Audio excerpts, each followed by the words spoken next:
بسم الله الرحمن الرحيم الحمد لله رب العالمين والصلاة والسلام على رسوله خاتم النبيين وعلى آله الطيبين وأصحابه الطاهرين والمؤمنين والمسلمين كلهم أجمعين أما بعد فقد قال الله سبحانه وتعالى في كلامه القديم والفرقان الحميد أعوذ بالله من الشيطان الرجيم بسم الله الرحمن الرحيم الخبيثات للخبيثين والخبيثون للخبيثات الطيبات للطيبين والطيبون للطيبات أولئك مبرؤون مما يقولون صدق الله العظيم அளவற்ற அருளாளனும் நிகரற்ற அன்புடையோடுமாகிய எல்லாம் வல்ல அல்லாஹுவின் பெயரால் துவங்குவோமாக. அன்னலம் பெருமான் ஸல்லல்லாஹு அலைஹி வஸல்லம் அவர்கள் மீதும் அவர்களின் நல்வழியை நாளும் பின்பற்றி வாழ்ந்த நல்லடியார்கள் அனைவர் மீதும் அல்லாஹுவின் அன்பும் அருளும் என்றென்றும் நிறைவாக உண்டாவதாக. ஆமீன். நேற்றைய தினம் குடும்ப உறவு சீர்பெற எனும் இந்த தலைப்பில் குடும்ப வாழ்க்கைக்கு ஒரு பெண்ணை மருமகளை தேர்வு செய்வதை பற்றிய அல்லாஹ் ரசூலுடைய பார்வையை குர்ஆன் ஹதீஸினுடைய ஒளியில் நாம் பார்த்தோம். இன்றைக்கு மாப்பிள்ளை தேர்வு குறித்து யோசிக்கிறோம்.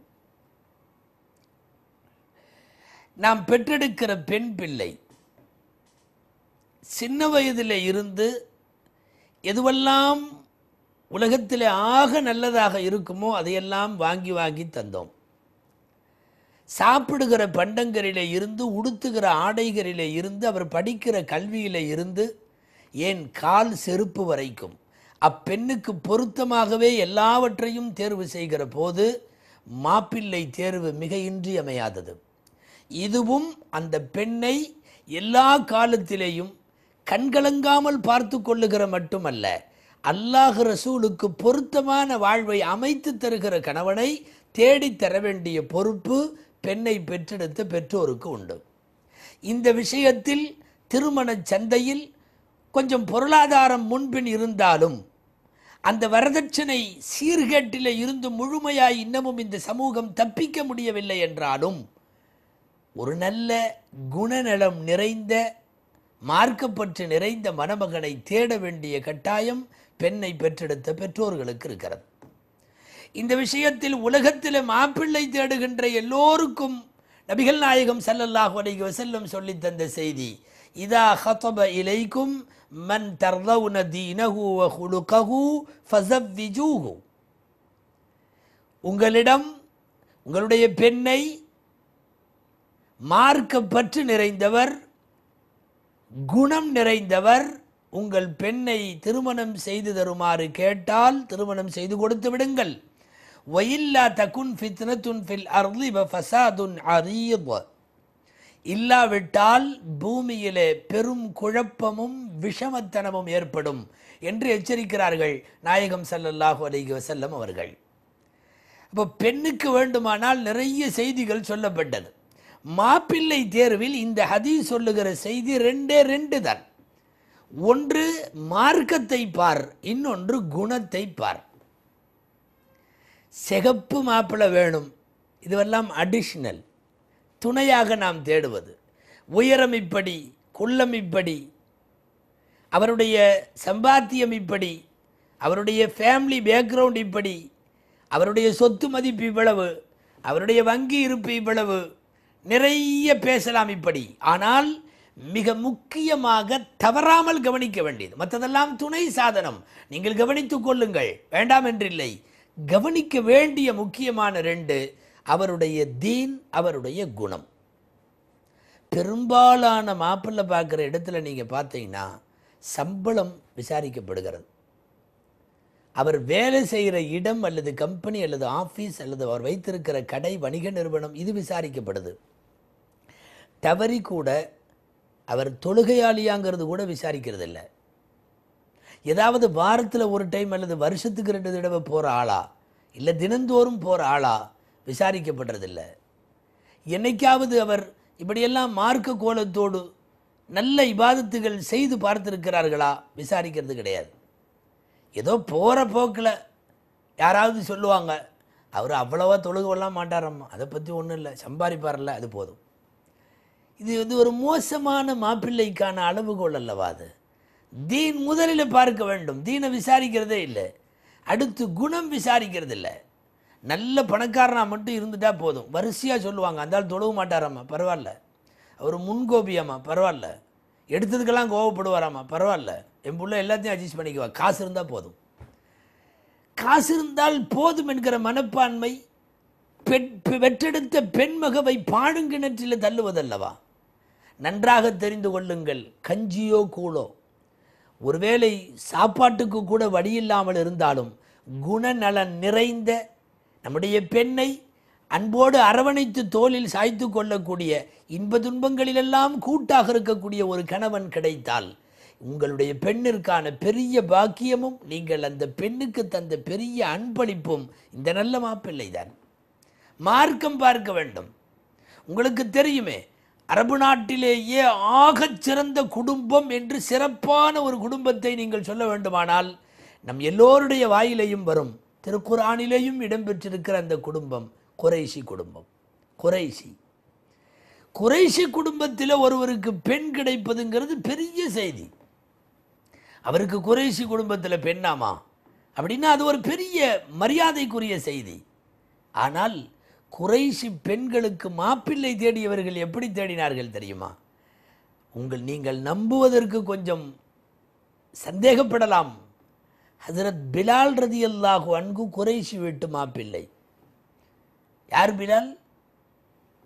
கருப்பு, முழுமையான கருப்பு, தடித்த உதடு, ஒரு காலத்தில் அடிமையாக இருந்து பின் உரிமையானவர். தோற்றத்தில் அவ்வளவு பிரதானம் இல்லை. குறைஷி பெண்களின் அழகோடு ஒப்பிட்டால் பூஜ்யம். ஆனாலும் புற அழகு பார்த்து அந்த பெண்களுக்கு மாப்பிள்ளை பார்க்கவில்லை, அகத்தின் அழகு பார்த்தார்கள். உள்ளத்திற்குள்ள இருக்கிற அல்லாஹ் ரசூலை பார்த்தார்கள், குணநலன்களை பார்த்தார்கள். பிலால் ரதியல்லாஹு அன்ஹுவுக்கு ஒன்றன் பின் ஒன்றாய் 3 மனைவிகள் அமைந்தது. 3ம் குறைஷி குடும்பத்தில் இருந்து அமைந்தது.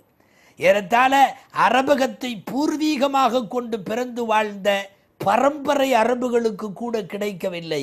காரணம், அங்கே பார்க்கப்பட்டது பணம் அல்ல, பேங்க் பேலன்ஸ் அல்ல, ப்ராப்பர்ட்டி அல்ல, கருப்பா சிகப்பா இல்லை, குடும்ப கோத்திரம் அல்ல. எல்லாம் தாண்டி அவர்கள் பார்த்தது 2 விஷயம்: தீன் வேண்டும், குணம் வேண்டும். இந்த 2 தான் குறைஷி வீட்டு மாப்பிள்ளையாக பிலாலை உயர்த்துகிறது என்று பார்க்கிறோமே. மாப்பிள்ளை தேர்வுக்கு நமக்கு இங்கே நிறைய செய்திகள் இருக்கிறது. ஏன்னா பெண்மகனை பெற்றெடுத்த பெண்மக்களை பெற்றெடுத்த தந்தை என்கிற வரிசையில் நமக்கு முன்மாதிரியான எம்பெருமான் ஸல்லல்லாஹு அலைஹி வஸல்லம் இருக்கிறார்கள். 4 பிள்ளைகளை திருமணம் செய்து கொடுத்தார்கள் அல்லவா தங்கள் ஜீவிய காலத்தில். 4 பெண்ணுக்கும் அவர்கள் தேர்வு செய்த மாப்பிள்ளை எல்லாம் இருக்கிறது அல்லவா. நாம் ஒரு நோட்டம் அந்த பக்கம் பார்க்கலாமே. மூத்த பெண், நபிகள் ஸல்லல்லாஹு அலைஹி வஸல்லமுடைய மூத்த பெண் ஸைனப் ரதியல்லாஹு அன்ஹா. ஸைனப் ரதியல்லாஹு அன்ஹாவுக்கு நாயகம் ஸல்லல்லாஹு அலைஹி வஸல்லம் மாப்பிள்ளை பார்க்கிறார்கள். யாரை தெரியுமா? ஹதீஜா அம்மாவுடைய துணைவியாருடைய சொந்தக்கார வழியில். இன்றைக்கும் கூட நிறைய பெண்ணுக்கு மாப்பிள்ளைன்னு பேச்சு எடுக்கிறப்பவே தன்னுடைய மனைவியின் சொந்தக்கார பையன் என்று ஒரு சூழ்நிலை வரும் அல்லவா. நபிகள் ஸல்லல்லாஹு அலைஹி வஸல்லம் அவர்களுக்கும் முதல் பெண்ணை மணமுடிக்கிற போது அதே சூழ்நிலை. தங்களுடைய மனைவியார் ஹதீஜா அம்மையாருடைய உறவுகளிலே இருந்து ஆசிபின் வாயிலை தேர்ந்தெடுக்கிறார்கள் நாயகம் ஸல்லல்லாஹு அலைஹி வஸல்லம். அவர் அப்போதைக்கு இஸ்லாமாகவில்லை, இஸ்லாமாக இருக்க வேண்டும் என்கிற சட்டமும் அப்போது இறங்கவில்லை. ஆனாலும் வீரர், துணிவு, எவ்வளவு பெரிய கூட்டத்தையும் ஒற்றை ஆளாக எதிர்த்து நிற்கிற மனோதைரியம், இத்தனைக்கும் மேலாக சில நல்ல பண்புகள் அவரை மருமகனாக தேர்ந்தெடுக்கிறார்கள். 4 பிள்ளைகள் நாயகம் ஸல்லல்லாஹு அலைஹி வஸல்லமுக்கு, 3 மருமகன்கள். நமக்கு தெரியும் 2 பிள்ளைகள் ருக்கையா அம்மாவையும் உம்மு குல்சூம் அம்மாவையும், 2 பேரையும் திருமணம் செய்தவர்கள் உஸ்மான் ரதியல்லாஹு அன்ஹு கடைசி பெண்ணான ஃபாத்திமா ரதியல்லாஹு அன்ஹாவை தாங்களே வளர்த்த அலி ரதியல்லாஹு அன்ஹுவுக்கு திருமணம் செய்து தந்தார்கள். இங்கே மருமக்கள் 3 பேர், மாப்பிள்ளைகள் 3 பேர். 3 பேரின் தேர்வு பார்த்தால் ஆசாக இருந்தாலும், உஸ்மான் ரதியல்லாஹு அன்ஹுவாக இருந்தாலும், அலி ரதியல்லாஹு அன்ஹுவாக இருந்தாலும், இந்த 3 தேர்வும் அபாரமானது. 3லேயும் நாயகம் ஸல்லல்லாஹு அலைஹி வஸல்லம் தனித்தன்மைகளை பார்த்தார்கள், விசேஷ அம்சங்களை பார்த்தார்கள். மறுபக்கம் உழைக்கிற மக்களாகவும் பார்த்தார்கள். கடைசி பெண் ஃபாத்திமா ரதியல்லாஹு அன்ஹா, அலி ரதியல்லாஹு அன்ஹு தொழிலாளியாக வேலை பார்த்தவர்கள். பெரிய பணமெல்லாம் அங்கே இல்லை, பெரிய சம்பாத்தியம் கூட கையில் இல்லை, கூலி தொழிலாளி. சொல்லுவார்கள் அலி ரதியல்லாஹு அன்ஹு ஒரு மாலை நேரம் கையில் பேரித்தம்பழத்தோடு வருவார்கள். அல்லாஹுவின் தூதரே, ஒரு பெண் அவர்களுடைய வீட்டில் கிணற்றில் இருக்கிற தண்ணீரையெல்லாம் வாளியில் எடுத்து வெளியிலே ஊற்ற வேண்டும், ஒவ்வொரு பக்கெட் தண்ணீருக்கும் ஒரு பேரித்தம்பழம் என்று ஊதியம் பேசி நான் ஊழியம் செய்வதற்கு சம்மதித்து காலையில் இருந்து மாலை வரை நான் வாளியிலே நீர் இறைத்து ஊற்றினேன், அதற்கு எனக்கு இவ்வளவு கூலி கொடுத்தார்கள் என்று ஒரு கூலி தொழிலாளியாக காப்பு காய்த்த கைகளோடு வந்து சேர்கிறார்கள் அலி ரதியல்லாஹு அன்ஹு. நபிகள் ஸல்லல்லாஹு அலைஹி வஸல்லம் பரக்கத்திற்கு துஆ செய்வார்கள். என்ன தெரிகிறது தெரியுமா? பெரிய பரம்பரை பணக்காரனெல்லாம் மாப்பிள்ளையாக பார்க்கவில்லை, மனைவி மக்களை காப்பாற்றுவதற்கு கூலி தொழிலாளியாக இருந்து உழைக்கிற ஆளாக இருந்தாலும் சரியான நல்ல மார்க்க பற்று நிறைந்த குணநலம் நிறைந்த மாப்பிள்ளை. மறுபக்கம் கல் உடைக்கிற, மரங்களை குடைந்து கற்களை உடைக்கிற வேலைகளுக்கு கூட நாயகம் ஸல்லல்லாஹு அலைஹி வஸல்லமுடைய மருமகன் அலி ரதியல்லாஹு அன்ஹு போயிருக்கிறார்கள். பிரபலமான அவர்களுடைய கவிதை கூட உண்டு. அவர்களிடத்தில் போய் சொல்லுவார்கள், இப்படி வந்து கொத்தனார் வேலை செய்வதில், கட்டட வேலை புரிவதில் கேவலமில்லையா என்று சொல்லுகிற போது அழகாக ஒரு பைத்து படிப்பார்கள். லனகுலு ஸஹ்ரி மின் குலலில் ஜிபாலி அஹப்பு இலைய மின் மினனிர் ரிஜாலி யகூலு الناس في الكسب عار انما العار في ذل السوال. மலைகளை குடந்து பாறைகளை பிளந்து எடுத்தல் என்னை பொறுத்தவரை மனிதர்களிடம் சும்மா காசு வாங்குவதை விட எனக்கு அது மேலானது. மக்களெல்லாம் இந்த தொழிலை கேவலம் என்கிறார்கள். நான் சொல்லுகிறேன், பிச்சை எடுப்பதில் தான் கேவலமே தவிர கல் உடைப்பது கேவலம் அல்ல. இப்படி பேசியவர் தான் பெருமானார் ஸல்லல்லாஹு அலைஹி வஸல்லமுடைய மருமகன். மறுபக்கம் உஸ்மான் ரதியல்லாஹு அன்ஹு நல்ல செல்வம், நல்ல வியாபாரி, நிறைய காசு பணம். ஆனால் இத்தனைக்கும் மேலாக ஹதீசுகளில் வருகிறது, அவரின் வெட்க உணர்வு எவ்வளவு தூரம் வெட்கப்படுவார், எவ்வளவு தூரம் கூச்சப்படுவார். வெட்கம் ஈமானுக்கு அடையாளம் ஹதீஸில் இருக்கிறது. எவ்வளவு தூரம் வெட்கப்படுவார். ஸல்லல்லாஹு அலைஹி வஸல்லம் சொன்னார்கள், ஃபஇன்னல் மலாயிகத தஸ்தஹி மின்ஹு. உஸ்மானை பார்த்து ரலியல்லாஹு அன்ஹுவை பார்த்து மலக்குகள் வெட்கப்படுகிறார்கள் என்று சொன்னார்கள்.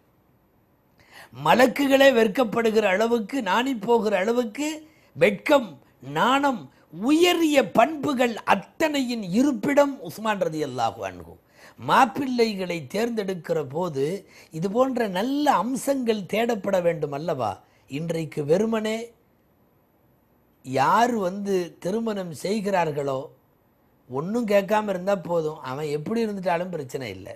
பல இடங்களில் வறுமையின் கோரப்பிடி இந்த அளவுக்கு மோசமாக இருக்கிறது அல்லவா? நீ என்ன வேணாலும் பண்ணு, காசு இல்லாமல் கல்யாணம் பண்ணிக்கிறதுனா ஓகே, என் பிள்ளையை தந்துடுறேன் என்கிற அடிப்படையில் அல்லவா இன்றைக்கு போய்விட்டது. தேர்ந்தெடுக்கிற போதே தீன், குணம் ரெண்டும் வேண்டும். ஹசன் பஸ்ரி ரலியல்லாஹு அன்ஹு மிகப்பெரிய தாபிஈன்களின் தலைமையிலே சொல்லப்படக்கூடிய நபர்.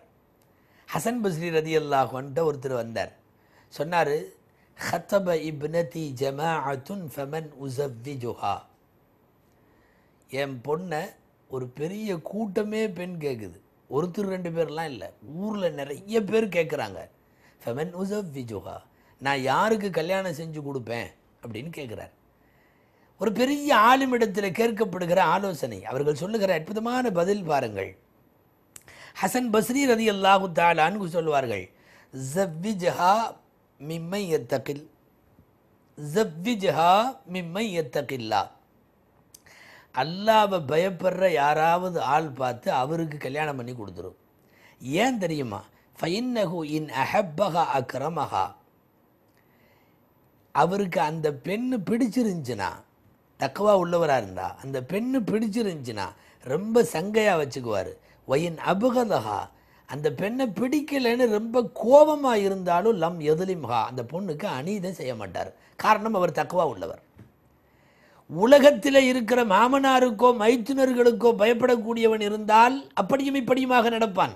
அல்லாஹ்வை பயப்படுற மாதிரி ஆள்கிட்ட ஒப்படைச்சிட்டேன்னா நல்லா இருந்தாலும் நல்லா வச்சுக்குவான், நல்லா இல்லைன்னாலும் துன்புறுத்த மாட்டான். ஏசி பேசுவதோ, கை நீட்டுவதோ, அத்துமீறுவதோ, வரம்பு நிலை மீறி தாண்டி ஒரு மனைவியை துன்புறுத்துவதோ இது தக்குவா உள்ளவன்ட்டே இருக்காது. அதனால்தான் மாப்பிள்ளை தேர்வுக்கான அளவுகோல்ல தீன் வருகிறது, ரெண்டாவது குணம் வருகிறது. காசு வரலையே. மாப்பிள்ளை தேர்வு என்பதால் இந்த நேரத்தில் நாம் நினைத்து பார்க்கிறோம், நபிகள் நாயகம் ஸல்லல்லாஹு அலைஹி வஸல்லமுடைய திருமணம். பாருங்கள், அங்கே அப்படியே ஒரு காட்சி. நாம் அந்த திருமணத்தை யோசித்து பார்ப்போம், கற்பனை செய்வோம். கிதாபுகளில் வருகிறது, கற்பனை அல்ல, உண்மை செய்தி. அப்போதெல்லாம் திருமணம் இன்றைக்கு இருப்பது போல உள்ள நடைமுறையில் அல்ல. ஷரியத்தினுடைய சட்டம் வருவதற்கு முன்பு முதல் திருமணம் ஸல்லல்லாஹு அலைஹி வஸல்லம் அவர்கள் ஹதீஜா அம்மையாரோடு நடைபெறுகிற அந்த திருமணம். பெண் தரப்பில் ஒருவர் எழுந்து பேசுவார், மாப்பிள்ளை தரப்பில் ஒருவர் எழுந்து பேசுவார். பெண் தரப்பில் பேசுபவர்கள் பெண்ணை புகழ்ந்து, இப்படிப்பட்ட பெண்ணை உங்களுக்கு தருவதற்கு இங்கே திருமணம் செய்ய நாங்கள் சம்மதிக்கிறோம் என்று சம்மதத்தை வெளிப்படுத்துவார்கள். மறுபக்கம் ஆணுடைய உறவுகளில் யாராவது ஒரு மூத்தவர் எழுந்து ஆணை பற்றி அறிமுகம் செய்து அந்த மாப்பிள்ளையை பற்றிய புகழுரை எல்லாம் கொடுத்துவிட்டு, இந்த மாப்பிள்ளையை உங்களுடைய பெண்ணை கட்டிக்கொள்வதற்கு நாங்கள் சம்மதம் என்று அதை தெரிவிப்பார்கள். திருமணம் முடிந்துவிடும் சிறிய விருந்தோடு. இதுதான் அன்றைக்கு திருமணம். நபிகள் நாயகம் ஸல்லல்லாஹு அலைஹி வஸல்லம் அவர்கள் மாப்பிள்ளை. ஹதீஜா அம்மையாருடைய குடும்பத்தின் சார்பாக பரக்கா என்று சொல்லக்கூடிய பழைய வேதங்களை கற்ற பண்டிதர் எழுந்து நின்று அந்த பெரியவர் பேசுகிறார். பேச்செல்லாம் ஒரே கோணமாக போகிறது. ஹதீஜா அம்மா செல்வந்தர், மிகப்பெரிய செல்வ பிராட்டியார், பெரிய தொழிலதிபர். இந்த அரபகத்தினுடைய தனவந்தர்களில், தொழில் பிரமுகர்களில், வணிகத்தை வளப்படுத்தி வைத்திருக்கின்ற பலமாறு வணிகம் செய்கிற ஆட்களில் இந்த அம்மையாரை போல யாரும் இல்லை. இவரிடத்தில் காசு இருக்கிறது, திரும்ப திரும்ப திரும்ப பணம் முன்னிலைப்படுத்தப்படுகிறது. மறுபக்கம் மாப்பிள்ளை அறிமுகம். நபிகள் நாயகம் ஸல்லல்லாஹு அலைஹி வஸல்லமுடைய தந்தையர்களில் ஒருவர் அபூ தாலிப், மூத்த பெரியவர், எழுந்து நின்று மாப்பிள்ளை அறிமுகம் செய்கிறார். என்ன அழகான அறிமுகம்!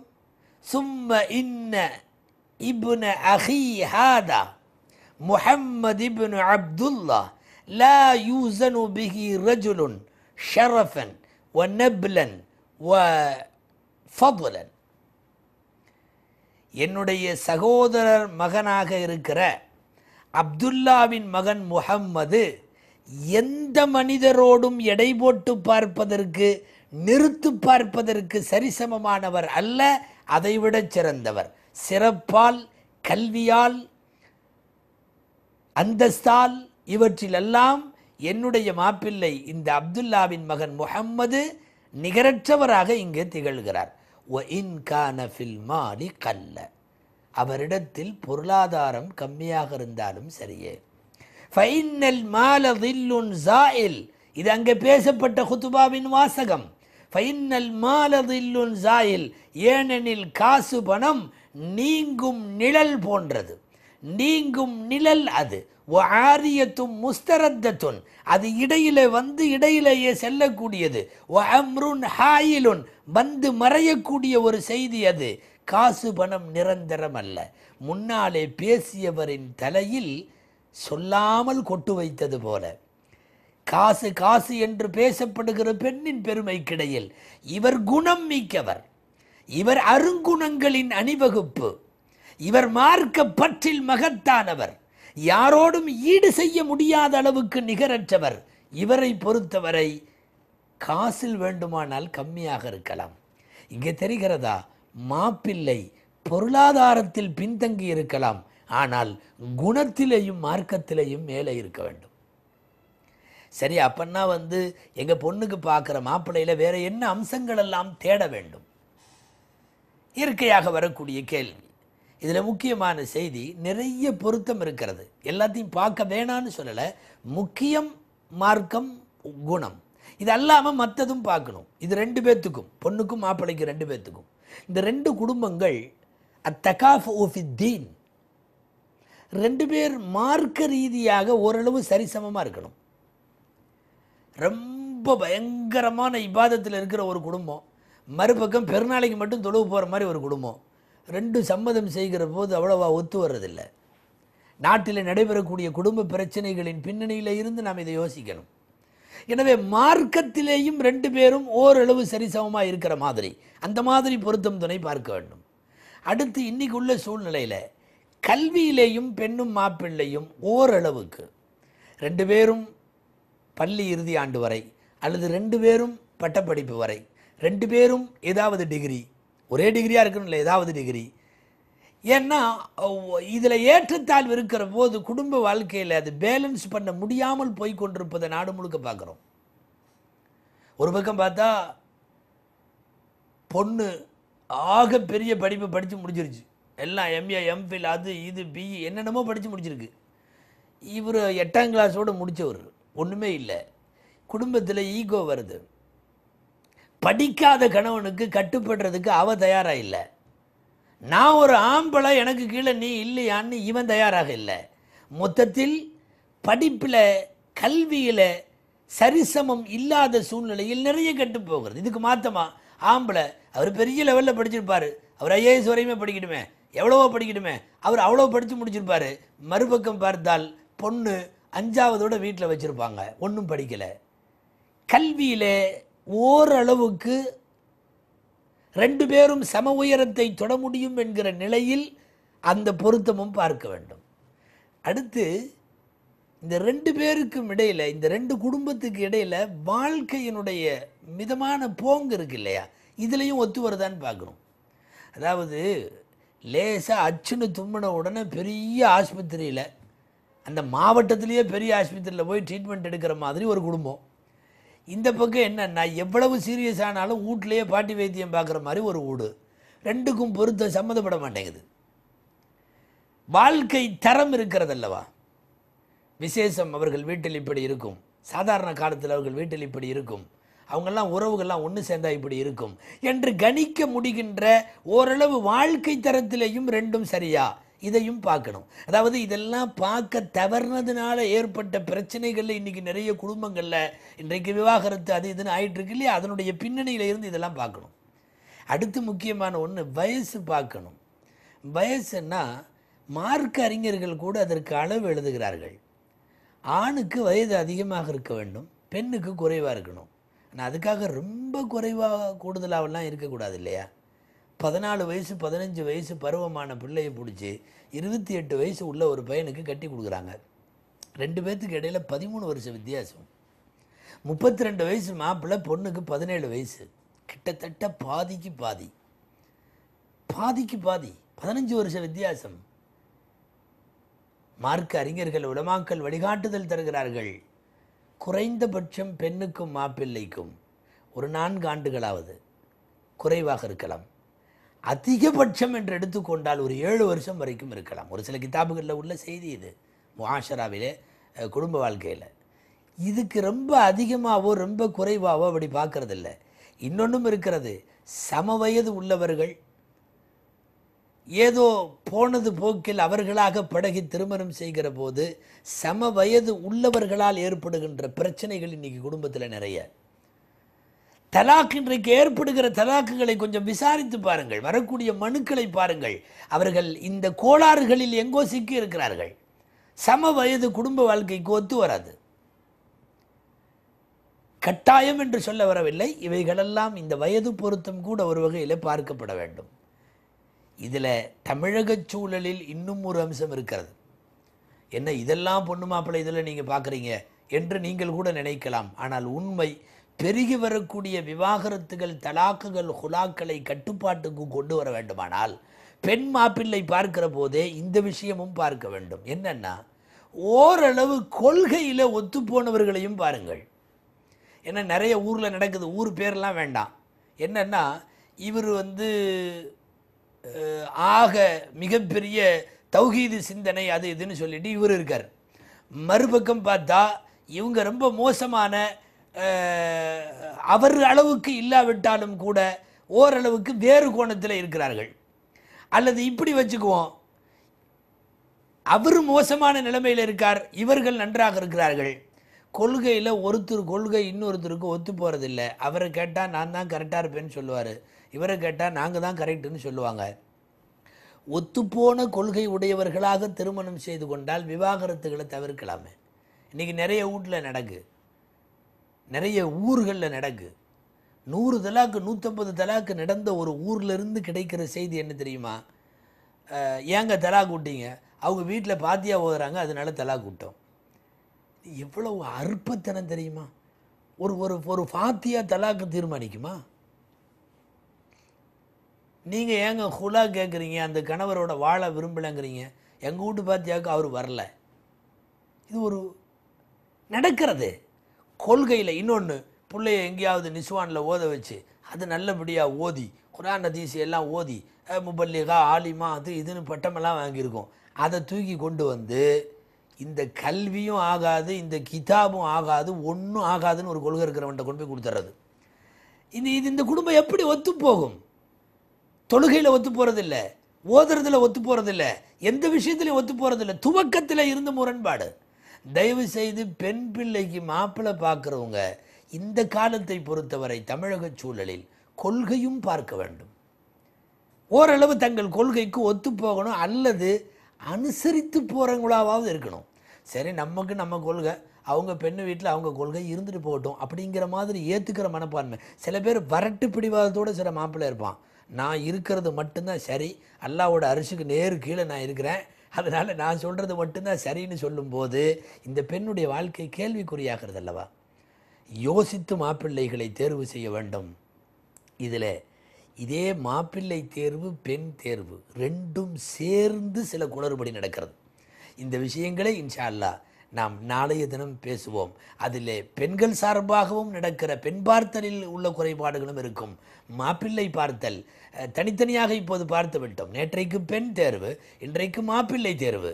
நாளை இந்த 2 தேர்விலையும் உள்ள குளறுபடிகளும் அதை தொடர்ந்து சில மன வாழ்க்கையின் அம்சங்களும் இன்ஷா அல்லாஹ் அடுத்த தொடரில் பார்க்கலாம். எல்லாம் வல்ல இறைவன் நாம் பெற்றெடுத்த பெண் மக்களுக்கு சாலிஹான, தீன் நிறைந்த, குணம் நிறைந்த நல்ல மாப்பிள்ளைகளை அல்லாஹ் அமைத்து தருவானாக. ஏற்கனவே அமைந்த இல்லறங்களில் அல்லாஹ் மகிழ்ச்சியை தருவானாக. ஆமீன். வாஹிர் தஅவானா அல்ஹம்துலில்லாஹி ரப்பில் ஆலமீன். அஸ்ஸலாமு அலைக்கும் வரஹ்மத்துல்லாஹி வபரகாத்துஹு.